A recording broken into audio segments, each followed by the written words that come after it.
all of those who are going through those flash floods. Well, let's get into the Word of God tonight. Last watch 2 weeks ago, we found ourselves in John chapter 9.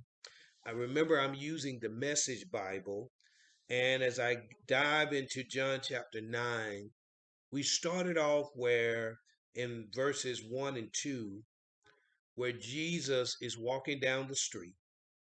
And, and you know what comes to mind immediately, walking down Bourbon Street. So if you've never walked down Bourbon Street, wow, wow, you're in for a treat. But he was walking down the street and he saw a blind man who was blind from his birth.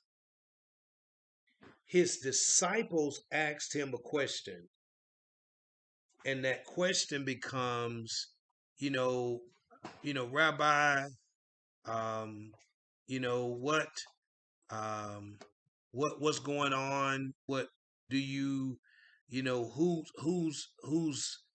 is it the man that was wrong, or was his parents? And so we want to make sure, and I'm getting some word in that I need to try to go up a little bit louder in our volume, and hopefully that resolve that issue where you can hear me now. And so the word was that the man was born blind from birth. His disciples asked him, they, so his disciples were asking him, hey, what is it? Um, was it his parents, or was it him who was seeing? And Jesus helps us even now to deal with, even in this pandemic. Jesus says it neither one. It wasn't his parents, it wasn't the person that caused. You are looking and asking the wrong question. As we go through this pandemic, many people are asking the wrong question, and they're going, well, who messed up? What was it that the world? Look, he says what we need to be doing in verse 3 is that we should be looking at verse 4 now, what God can do. I don't know if anybody's out there today that can honestly say that God has been keeping you.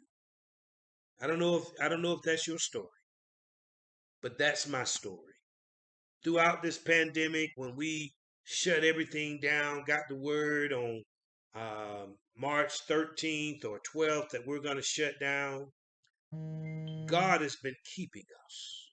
And when I say he's been keeping us, he's been truly keeping us alive. And I just thank God for what God has been doing. And it's powerful how powerful God has been. And so he's been doing it. He's truly been keeping us alive.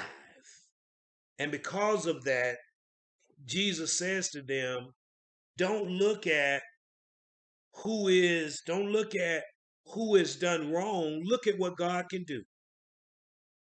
Might I say that tonight, in whatever the situation you're in tonight, whatever you've been going through, look at what God can do. I'm going to let you marinate on that for a moment. Because if you can think about what God can do, and you look at all the possibilities that maybe God was setting this up so that God himself would get the glory. I thank God for that tonight. If you can, put that in the chat. I'm looking at what God can do for me. I'm looking at what he can do. So the word says, look instead for what God can do. We need to be energetically at work for the one who sent me here, working while the sun shines. When night falls, the workday is over. Jesus began to give us a glimpse as the word was today or even yesterday. The words of wisdom on yesterday was very simply, tomorrow has come. And if it's tomorrow, what are you going to do with it? And today, it was very simply, as we talk about life, what a blessing to live a good life, to have lived well. Well, what are you doing? When we really look at it, what are you doing? How are you living? Are you capitalizing on today? Are you working while you can work? For when night comes, Jesus says, no man can work. For as long as I am in the world, there is plenty of light. I am the light of the world. I'm also getting more that I'm trying to work on the sound a little bit more for us. In verse number 6, he says this, and then with the man that was born from birth, he says to the man, he stops the man, and then says this, he spit in the dust, made a clay paste with the saliva, rubbed the paste on the blind man's eyes, and said, go wash at the pool of Siloam. And Siloam means sent.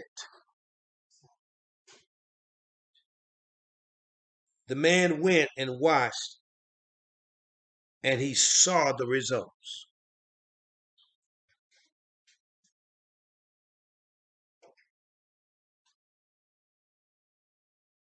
So at this time, he saw the results. I've been told now, I'm getting texts that maybe we're having sound issues on Facebook. So if you can convert back, go to our YouTube station. You can go to our YouTube station that is clear on. I've been told it's clear on YouTube. So if you can just convert, go over, just go to Juniper Level YouTube channel. You'll see us there, and prayerfully that you'll be able to hear clear. We don't know why at this point in time on Facebook, but the word is right that Jesus stops the man and he put a pace on the man and uses his saliva. Now, some theologian would say that at some point in time, what has actually happened, sometimes in this Christendom, it get a little messy.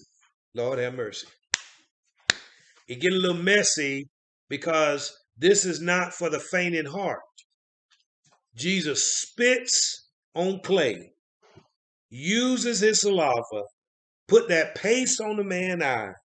And when he does that, he tells the man, go wash in the pool of Siloam. Siloam means the word is sent. The man went, washed, and he saw. That ought to be a shout tonight. That maybe what you've been dealing with, the issues you've had since birth, one encounter with Jesus, it could change overnight. In fact, the man woke up blind, but went to bed being able to see.